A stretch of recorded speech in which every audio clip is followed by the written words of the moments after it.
바라고 소망합니다. 네.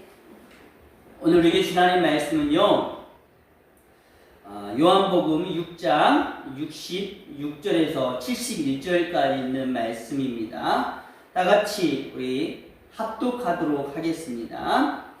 요한복음 6장 66절에서 71절까지 있는 말씀 합독합니다. 그때부터 그의 제자 중에서 많은 사람이 떠나가고 다시 그와 함께 다니지 아니하더라. 예수께서 12 제자에게 이르시되 너희도 가려느냐? 시몬 베드로가 대답하되 주여 영생의 말씀이 주께 있사오니 우리가 누구에게로 가오리이까? 우리가 주는 하나님의 거룩하신 자이신 줄을 믿고 알았사옵나이다.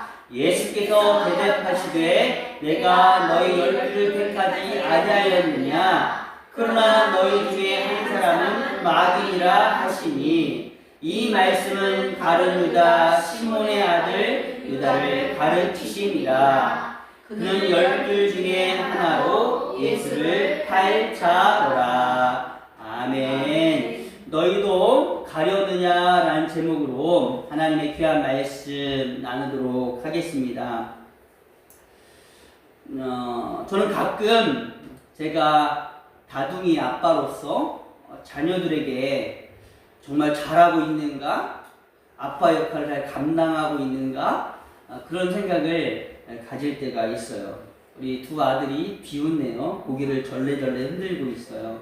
은율이는 그냥 이렇게 째려보고 있대요. 제 스스로 제가 이 질문을 하는 이유가 있어요. 저희 부모님께서 어렸을 때 어려움 속에서도 가난 속에서도 잘 키워주셨어요. 감사했어요. 근데 사춘기가 접어들면서 그리고 절대적인 저희 관점이 있잖아요. 우리 아버지 어머니가 출교다는 이 관점들이 변하기 시작했어요. 상대적으로 비교하기 시작했어요. 저희 초가집과 우리 옆집에 있는 기와집을 비교하기 시작하면서 반항 같은 반항, 섭섭함, 그리고 창피, 아니면 왜 우리는 가난할까? 나는 왜 좋은 부모님을 못 만났을까? 그런 상대적인 비교를 하면서 부모님에게 반항을 한 적이 있습니다. 엄마, 친구, 아들이라는 단어가 있죠. 뭐예요 그게? 엄친아라는 단어가 있어요. 저희 부모님들은 다른 자녀들과 저를 비교하지 않았어요. 힘들게 어렵게 낳아서 키우셨기 때문에 뭐라고 말씀하셨느냐? 도리어 태어나줘서 감사해. 건강하게만 자라. 그래서 공부에 대해 전혀 신경을 안 쓰셔서 안타깝게도 저는 초등학교 입학할 때 제 이름 석자를 쓰지를 못했고 중학교 입학할 때도 ABC를 알지 못했어요. 부모님이 태어나줘서 감사하고 건강하게만 자라라 라는 그런 축복된 말씀을 늘 하셨거든요. 별로 기대하지 않았어요. 그러나 저는요, 그런 부모님에게 어떤 마음을 가졌냐면, 제가 제 친구 엄마 아들이 되고 싶은 마음, 엄친아가 아니라 친구의 엄마의 아들이 되고 싶은 마음 들 때가 솔직히 있었어요. 저 집은 부자네, 저 집은 좋은 걸 가지고 다니네, 학교까지 아빠가 자가용으로 데려다 주기도 하네. 그런 비교하는 마음이 있어서 친구 엄마 아들이 되고 싶은 마음, 그런 마음들이 있었던 것 같아요. 그러면서 제가 소심해지는 이유가 하나가 뭐냐면, 저희 아이들이 클 때 상대적인 비교 있잖아요. 감사합니다, 사랑합니다 라는 말보다 제 마음이 미안한 마음이 있지만 도리어 비교되지 않을까라는 생각이 들기도 해요. 그러면서도 제 아내는요, 한 가지 자녀들에게 듣고 싶은 말이 있습니다. 우리 자녀들에게 꼭 듣고 싶은 말이 있는데, 그것은 뭐냐면, 아빠 감사합니다, 아빠 사랑합니다, 우리 아빠 최고. 별로 신통치가 않네. 네, 그런 말을 듣고 싶습니다. 사랑합니다, 고맙습니다. 종료주의를 지금 보내고 있죠. 이번 주는 고난주간입니다. 그런데 제가 이런 묵상을 해봅니다. 우리 아버지이신 하나님께서 우리를 구원해 주시려고 사랑하는 아들 예수 그리스도를 이 땅에 보내셨습니다. 그리고 그 아들 예수 그리스도가 십자가에 달려 돌아가심으로 대속의 은혜를 허락해 주셨고 또한 부활하셨습니다. 이게 기독교의 신앙이고 본질이죠. 만약 예수님께서 저희들에게 듣고 싶은 말씀이 있다면 이 종려주일에 고난주간에 십자가의 죽음 앞에서 예수님께서 듣고 싶은 말씀이 있다면, 하나님께서 듣고 싶은 말씀이 있다면 그게 무엇일까? 예수님 감사합니다. 하나님 감사합니다. 그 사랑을 잊지 않겠습니다. 그리고 우리를 죄를 용서하셔서 늘 정결케 살게 하여 주시고 돌봐주세요. 이렇게 고백하기를 원하실 거라는 생각을 하게 됩니다. 기뻐하지 않으실까요? 예수님 감사해요. 예수님 사랑해요. 일주일 동안 고난주간을 보내면서 그런 마음과 고백을 한다면 얼마나 하나님이 기뻐하시고 또한 예수님이 기뻐하실까. 절대적인 고백, 완전한 고백을 하나님은 원하세요. 비교하기를 원하시는 게 아니라 세상과 세속과 상대적인 것에 비교하여서 원망하고 불평하는 게 아니라 절대적인 그 하나님, 그 사랑은 변함이 없거든요. 그 하나님에게 온전한 고백을 하기를 원하실 거예요. 예수님의 제자가 몇 명입니까? 12이 있습니다. 그 12명의 제자 중에 아부를 잘했던 제자가 있어요. 정말로 예수님에게 기쁘게 예수님께 고백을 잘했던 제자가 있어요. 그 제자가 바로 베드로라는 사람이에요. 아마 성깔이 욱하고 자신을 드러내고 싶은 마음이 있어서 이런 성격적인 모습도 있었을 거예요. 성격적으로. 그런데 베드로는요, 그 안에 확실한 믿음의 고백이 있어요. 절대적인 신앙 고백이 있었어요. 마태복음 16장 16절에 보면 이런 말씀이 있어요. 주는 그리스도시요 살아계신 하나님의 아들이십니다. 할렐루야. 이거 얼마나 놀라운 고백입니까? 주는 구원자시라는 거예요. 우리를 위해서 죄를 담당하시고 우리를 저희 백성의 죄에서 구원하실 자라는 거예요. 그리고 하나님의 아들이라는 거예요. 제대로 알고 있어요. 하나님에 대해서, 예수님에 대해서 제대로 알고 있어요. 이런 완전한 고백 어디에 있겠어? 이런 절대적인 고백을 하니까 예수님이 기뻐하셨어요. 예수님을 칭찬하면서 뭐라고 말씀하셨냐면, 네가 이렇게 고백하는 것은 하나님께서, 하늘에 계신 내 아버지께서 알게 해주신 거야 라고 하면서 기뻐하셨어요. 그런데 오늘 본문 말씀의 67절, 68절에서 보면 베드로가 예수님께 똑같이 멋지게 하나님께 고백을 해요. 그런데 예수님의 반응이 신통치가 않았어요. 그 고백이 무엇이었냐면, 한번 다 같이 읽어볼게요. 앞에 모니터를 보고 다 같이 읽어보겠습니다. 다 같이 읽겠습니다. 시작. 주여 영생의 말씀이 주께 있사오니 우리가 누구에게로 가오리이까. 할렐루야. 얼마나 멋져요. 주님은 우리를 영생으로 이끄시는 분이니까 내가 누구에게 가겠습니까? 주님만 따르겠습니다라는 고백이에요. 그러면서 68절에는 주는 하나님의 거룩하신 자이신 줄을 믿고 알았습니다. 하나님이 보내신 아들입니다라고 고백을 합니다. 그러면 예수님이 어떻게 해야 되나요? 기뻐해야 되잖아요. 자, 메시지 성경에서는요, 이 고백을 어떻게 번역을 했냐면 이렇게 번역을 했어요. 주님, 참된 생명, 영원한 생명의 말씀이 주님께 있는데 저희가 누구에게 가겠습니까? 저희는 이미 주님이 하나님의 거룩하신 분이심을 확신하며 뭐라고요? 주님께 인생을 걸었습니다. 저희들은 주님께 모든 인생을 올인하겠습니다라는 고백이에요. 그럼 예수님이 기뻐해야 될 텐데 예수님은 칭찬하기보다 기뻐하기보다 약간 불편하게 고백을 합니다. 내가 너희들 12명을 선택했지만 그 중에 마귀가 한 명이 있다라고 또한 말씀하면서 너희들 안에서도 배신자가 있을 거다라는 것을 예언하면서 말씀하게 됩니다. 예수님께서 베드로의 고백을 들었지만 왜 이렇게 불편하게 생각하셨을까요? 그것은요, 예수님께서 12제자에게 하셨던 말씀을 통해서 알 수가 있어요. 오늘 말씀의 제목이기도 하여. 뭐냐면 67절에 보면 말씀의 제목이 뭐냐면 너희도 가려느냐라는 거예요. 너희도 가려느냐. 너희도 가려느냐.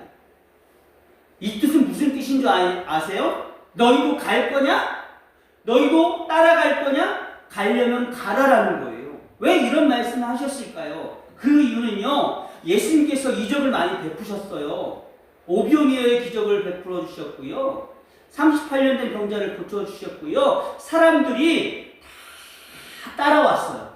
많이 몰려들었어요. 근데 유대인들이 예수님을 비교하는 거예요. 누구와? 모세의 기적과 비교하는 거예요. 그리고 예수님을 시험하는 거예요. 거기에서 섭섭하기 시작했어요. 더 아쉽고 섭섭한 건 뭐냐면 그러면서 지난주에 뭐라고 말씀하셨습니까? 나는 생명의 떡이다. 나는 너희들이 원하는 오병이의 떡 중에 그건 그냥 먹고 즐긴 세상의 떡이나 불과하지만 나는 생명의 떡이다. 나의 살을 먹지 아니하고 피를 마시지 아니하면 영생을 얻지 못한다라는 말씀을 하게 돼요. 그래서 유대인들이요, 예수를 많이 따랐던 사람들이 어떻게 예수님의 살과 피를 먹어? 이 말씀을 어려워했다라고 합니다. 이해하지 못했다고 합니다. 그래서 바로 아는 유대인들과 예수님을 잘 따랐던 사람들이 어떻게 했어요? 다들 집으로 뿔뿔이 흩어져 버린 거예요. 다들 각자의 길로 가버린 거예요. 어려워하면서 이게 뭔 말이야? 이해하지 못하는 거죠.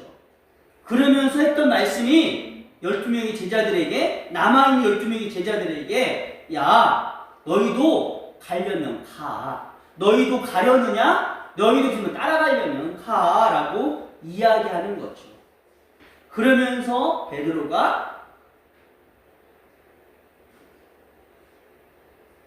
주여 영생의 말씀이 주께 있습니다라는 고백을 하게 된 거예요. 아마 섭섭함이 예수님 안에 있었던 거죠. 왜 예수님께서 이렇게 불편하게 생각하셨을까요? 그것은요, 십자가의 사건, 예수님께서 십자가에 달려 돌아가신다라는 일주일째 금요일날 우리 고난주간을 보내면서 예수님 십자가에 달려 돌아가실 거죠. 그죠? 네, 재현하는 거예요. 오전 9시부터 오후 6시까지, 오후 3시까지 십자가에서 물과 피를 쏟으면서 엘리엘리 라마 사박다니 나의 하나님 나의 하나님 어찌하여 나를 버리셨나이까. 그럼에도 불구하고 다 이루었도다라고 말씀합니다. 십자가의 복음이죠. 이 십자가의 복음을 이해하기 어려웠고 많은 따르던 백성들이 예수님께서 내가 생명의 떡이다, 나는 복음이다, 하나님의 자녀다라고 말씀하셨을 때 그 복음에 대해서 이해를 하지 못했기 때문에, 더 깊게 표현한다면 예수님의 십자가의 복음을 믿지 못했기 때문이에요. 우리도 마찬가지예요. 우리가 예수님의 십자가의 사건과 그 복음을 어렵게 생각하고 이해하지 못하고 받아들이지 못하면 우리도 예수님을 어떻게 하게 할 수 있어요? 불편하게 만들 수 있어요. 예수님의 마음에 아이고 인간들이요 그러면 그렇지라는 마음을, 그런 생각을 들게끔 할 수도 있어요. 우리가 연약한 그 모습이 우리 안에 있다면 말이죠. 우리 스스로 기도하면서 찬양하면서 헌신하면서 내가 왜 여기에 있는 거지? 그런 의심을 낳을 때 너희도 가려느냐라는 그 예수님의 질문이 우리에게는 에이 그냥 가면 되지 뭐는 이런 식으로 포기하게 하는, 그리고 예수님의 본질적인 믿음을 알지 못하게 되는 그런 행동으로 변질될 수가 있다는 것이죠. 우리 신앙의 본질인 이 질문을 놓친 자들에게 주시는 섭섭함, 이런 섭섭함들이 예수님에게 존재할 수도 있는 거예요. 우리가 아무리 그리스도인이라 할지라도 주님이 언제나 여러분들의 상황과 여건 속에서 어려운 남자들을 만날 때마다 100% 여러분들이 기도한 대로 다 응답해 주시지는 않습니다. 그럴 때마다 여러분들은 어떻게 생각하냐면, 저도 마찬가지예요. 참 힘들다. 왜 신앙생활하는 게 힘들까? 복 받기를 원하는데 예수님 정말 살아계신 거 맞아?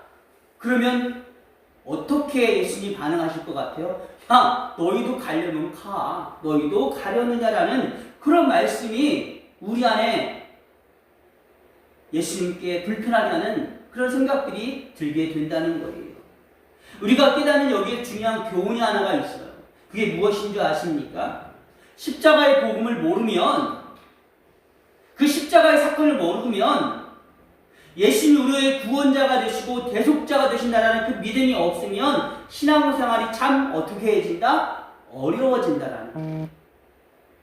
또 다른 표현을 하겠습니다. 우리가 십자가의 복음을 모르면 누구를 알지 못한다? 주님을 알지 못하게 된다는 거예요. 그렇죠. 당연한 거죠. 엘리야야? 선지자냐? 세례요한이냐? 주는 그리스도시요 살아계신 하나님이라는 고백이 진짜 고백인데 다르게 고백할 수 있다라는 거예요. 가끔 우리가 신앙생활을 하다 보면 우리가 어려워지는 것 중에 하나가 있어요. 그 이유의 단편적인 이유가 하나 뭐냐면, 예수님을 하나의 부적처럼 생각할 때가 있어요. 예수님을 믿으면 복을 받는다. 많은 목사님들이, 제가 어렸을 때도 부흥사에 오시면 예수 믿으면 복 받습니다. 부자 됩니다. 잘 됩니다. 하면 막 아멘 아멘 하면서 헌금 드리고, 아이고 누구 고사님 하나님 헌신하면 더 큰 복을 받습니다. 그러면서 그 당시에 막 100만 원, 1000만 원씩 대출 받으면서 헌금했던 기억들도 있습니다. 그런데 복은, 그 결과는 하나님이 다 알아서 해주시는 건데, 우리는 우리의 신앙 고백 가운데 하나님을 향해서 그 예수님이 코인 노래방의 동정처럼 생각할 때가 너무나 많다는 것입니다. 내가 필요할 때 예수님을 부르짖으면 동전처럼 삑 넣으면 내가 원하는 곡이 나오는 것처럼 생각하면서 오해하는 거죠. 그래서 어려움이 닥치면 예배에 나와요. 기도해요. 나쁘지 않아요. 수요예배 나와요. 수능 100일 전에 나오면 막 새벽 예배도 나오고요. 금식하며 기도도 해요. 전 나쁘지 않다고 생각해요. 왜? 이런 계기를 통해서 기도하고 하나님께 교제하기 위해서 집중하는 좋으니까. 그런데 그 세월 수능이 끝나고 안 나오는 거 그것도 이해해요.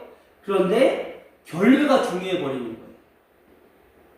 응답이 없거나, 많은 유대인들이 모세의 기적을 예수님에게 원했던 것처럼 자신의 바라는 대로 응답이 없거나 더 큰 것이 내게 주어지지 않으면, 세상 그 사람들이 말하는 복이 내 안에 주어지지 않으면 실망한다는 것이 더 큰 문제인 거예요.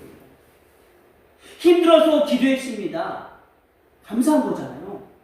하나님을 찾았습니다. 감사한 거잖아요. 하나님을 의존했습니다. 놓치지 않으려고 했습니다. 아이고 기쁜 거잖아요.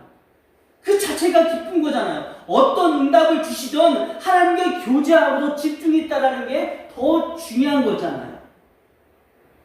왜냐하면 그게 그 과정과 교제하는 그 순간순간에 찬양하고 기도했던 그 모습들에 집중한다면 이것이 우리 안에 뭐가 있다는 증거이기 때문에 십자가의 복음을 알고 있다는 증거이기 때문이죠. 결과에 흔들리지 아니하고 하나님과의 교제와 하나님과의 함께하심을 기대한다면, 알고 있는 거니까, 깨닫고 있는 거니까 그게 더 귀한 게 아닐까 생각을 하게 됩니다. 여러분들 기도의 응답과 나의 모든 삶의 부분들을 제어하시고 인도하시는 분은 오로지 하나님이신 것을 믿으시기를 바랍니다. 그리고 믿고 의지하면서 구했을 때 응답까지 왔어요. 이걸 뭐라고 표현해야 돼요? 금상첨화. 꼭 먹고 발 먹고 그래 감사한 거지. 이런 믿음의 고백이 있어야 될 줄 믿습니다. 그러면서 오늘 본문 말씀을 통해서 너희도 가려느냐라는 그 예수님의 불편함을 해소하기 위해서 우리가 어떤 신앙의 자세가 필요할까? 이것이 중요하잖아요. 그것이 무엇인지 아십니까? 여러분 스스로도 이렇게 생각하는 거예요. 제자라도 마귀에게 미혹되면 주님을 부인할 수 있기 때문에 늘 깨어 기도해야 된다는 거예요. 악한 사단의 세력이 나에게 엄습해 오지 아니하도록 생각해 보세요. 수많은 사람들이 예수님을 쫓아왔지만 세속적인 것과 비교하니까 예수님을 다 버리고 몇 명 남았어요? 12명이 남았어. 그렇게 많은 사람 다 떠나갔어. 그리고 예수님 제자들에게 너희도 갈 거냐? 그러면서 예수님이 말씀하는 거예요. 너희 중에 한 사람 가룟 유다가 있는데 걔가 마귀의 자녀다. 마귀다. 이렇게 말씀해요. 너희들 중에서도 나를 부인한 사람이 있게 될 거다라고 말씀하고 있어요. 근데 중요한 것은 뭐냐면 요한복음 13장 2절에 보면 가룟 유다는요 그 자체가 문제였던 게 아니라 마귀가 벌써 시몬의 아들 가룟 유다의 마음에 예수를 팔려고 하는 생각을 집어 넣었다라는 게 중요해요. 여러분들과 저도요 그 12명의 제자들에게 가룟 유다가 재수가 없는 거예요. 마귀에 미혹됐기 때문에. 악한 마음이 들어올 때 벗어 던져야 되잖아요. 복음을 모르면 예수님 믿기 어려워지지만 더 중요한 건 예수님을 모르고 마귀의 노예가 될 수도 있다라는 거예요. 모를 때, 잘 알지 못할 때. 주는 그리스도시요 살아계신 하나님의 아들입니다라고 고백했던 베드로, 그 베드로 얼마나 멋지게 고백했어요. 그런데 그도요 예수님을 부인했어요. 예수님께 십자가 잘 돌아가시기 직전에 잡혀가니까 예수님을 부인하고 예수님을 모른 척 했어요. 예수님을 저주하면서까지 모른 척 했던 사람이 베드로예요. 가룟 유다도 베드로와 별반 다르지가 않습니다.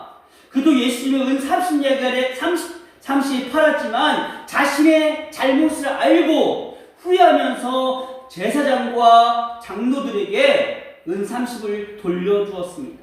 내가 무지한 피를 팔고 죄를 범하였도다라고 말하면서 은을 성소에 던져두고 나가서 목매어 죽었습니다. 공두박절해서 떨어져서 배가 터져 창자가 밖으로 나오는 그런 마지막의 모습을 볼 수가 있습니다. 베드로도 가룟 유다도 별반 다르지 않아요. 그런데 베드로와 유다와 다른 점이 무엇인 줄 아십니까? 베드로는 회개했어요. 예수님을 알려고 노력했어요. 그리고 복음을 위해서 주님을 위해서 순교하는 자리, 복음의 자리에 서 있었다라는 거예요. 근데 가룟 유다도 찔림은 있었는데 하나님 앞에 복음 앞에 회개하지 못하고 철저히 악한 사단의 세력을 물리치지 못하고 자신의 생명을 끊고 말았어요. 예수님의 제자의 삶, 복음의 자리에 서지 못했다라는 게 그게 안타깝다는 생각이 듭니다. 그림을 한 장 볼게요. 이분이 누군지 아십니까? 예, 순교자 주기철 목사님이세요. 평양의 산정형교회를 담임하시면서 일제시대에 일본 순사들이 신사참배를 강요하면서 목회자들에게 예배드리기 전에 천황을 향해서 절을 하고 쉽게 묵도를 하고 예배를 드리게끔 했고요. 그리고 학교에서도 조회 시간에 천황을 향해서 고개를 숙이면서 묵상하도록 했어요. 쉽게 말하면 절하도록 했어요. 근데 산정교회가 말을 듣지 않아요. 그리고 그 중에 최고 힘이 있었던 주기철 목사님이 말을 틀어먹지 않는 거예요. 그리고 예배 시간에 순사들이 지키고 있어. 그래서 설교할 때 신사참배는 우상숭배입니다라고 말하면 예배 도중에 끌려가요. 그런데 항상 고문받았다는 게 아니에요. 신앙을 거부하고 신앙을 지켰던 이 신앙의 선구자가 고문을 당하다가요, 일본 애들이 그렇게 고문한대요. 고문하다가 갑자기 한 번씩 집에서 요양하고 오라고 보낸대요. 왜 그런 줄 아세요? 주기철 목사님을 사랑해서요? 그 안에 인도적인 차원의 마음으로 안타까워서요? 아니에요. 집에 가면 처자식을 보고 마음이 약해져서 신사참배를 하도록 하기 위해서, 그 고집과 신앙을 꺾기 위해서 몇 번 보냈다라는 거예요. 근데 어느 날이었어요. 주기철 목사님은 고문을 엄청 받다가 다시 보냈대요. 이때 사모님께서 들어오시는 주기철 목사님에게 이렇게 말씀했다고 해요. 왜냐하면 얼마나 안타깝겠어요. 자기 남편 보고 싶고 자기 자녀를 살리고 싶은 마음이 없었겠어요? 자기는 과부로 살아야 되고 이 어린아이를 키워야 되니 얼마나 힘들겠어요. 그런데 들어오는 주기철 목사님에서 들어오지 말라고 하면 이렇게 말했어요. 살아서 돌아오면 내 남편이 아니요, 죽어서 오면 내 남편입니다. 돌아가시지요. 끝까지 믿음을 버리지 마시지요. 악한 사단과 미혹의 영들이 인간의 연약함이 들어올까봐 돌아가시지요. 그러면서 그 자리에서 다시 형무소로 들어가셨다라는 거예요. 그 마지막 말을 듣고 돌아가신 다음에 복음을 위하여 순교하셨다라고 합니다. 그러면서 그 순간에 주기철 목사님의 가장 멋지고 귀한 일사가구라는 설교 말씀이 탄생하게 된 거예요. 이 설교 말씀의 중요한 부분을 여러분들에게 한 소절만 읽어드리겠습니다. 잘 들어보시기 바랍니다. 나는 내 주님밖에 다른 신 앞에서 무릎을 꿇고는 살 수 없습니다. 더럽게 사는 것보다 차라리 죽고 또 죽어 주님을 향한 나의 정절을 지키려 합니다. 나의 주님을 따라가 가는 죽음은 나의 소원입니다. 나에게는 일사각오가 있을 뿐입니다.